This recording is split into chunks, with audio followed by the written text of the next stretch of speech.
কি হয়েছে? আমার বউকে দিচ্ছ না কেন?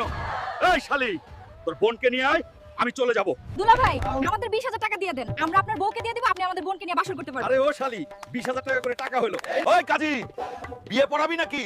আমার বউকে এমনিতেই নিয়ে চলে যাব। বাবা হাল্ক, আজ থেকে আমার মেয়েকে তোমার হাতে তুলে দিলাম। বাবা, আপনার মেয়ে যে কথা, আমার মেয়ে তো একই কথা বলে। সারাদিন শুধু ঘুম আর ঘুম। যা, বাজার থেকে একটা বাইম মাছ কিনে নিয়ে আয়। ঠিক আছে মা, যাচ্ছি। মা বললো বাজার থেকে একটা বাইম মাছ নিয়ে আসতাম, কিন্তু আমার কাছে তো একটা বিড়ি খাওয়ারও টাকা নাই। যাই নদী থেকে একটা বাইম মাছ ধরে নিয়ে আসি। এর চেয়ে আর কি ভালো বাইম মাছ হতে পারে? কিন্তু মা যদি খুশি না হয় তাহলে তো আমাকে জারু পিটা করবে। মা দেখো, ঘর থেকে বের হয়ে তোমার জন্য কত গরম বাইম মাছ নিয়ে এসেছি। কি রে পেট মোটা, তুই এটা কি নিয়ে আইছস? এই জন্যই তো তোর বিয়ে করাবো। আরে মা, তুমি যদি আমাকে বিয়ে না করাও তাহলে এই সাপ তোমার পিছন কামড়ে দিবে। আরে পেট মোটা দাও, আমার পিছন কামড়াবে না, তোর নুনটুতে কামড় দিবে। ওই পেট মোটা, গ্যার নতুন বউ আনছিস, চিংড়ি মাছ খাইতে চাইছে। ঠিক আছে মা। নতুন বউ আমার চিংড়ি মাছ খেতে চাইছে, আমার কাছে তো বিড়ি খাওয়ারও টাকা নাই। আমি যাই নদী থেকে একটা চিংড়ি মাছ ধরে নিয়ে আসি। এই দেখো, হাল দৌড় দিচ্ছে।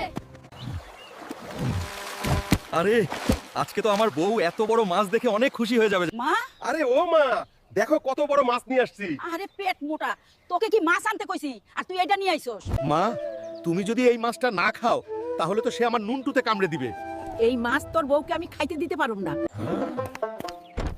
এই মাছ তোর বউকে খাওয়ালে তোর বউয়ের টুনটুনিতে কামড় দিবে।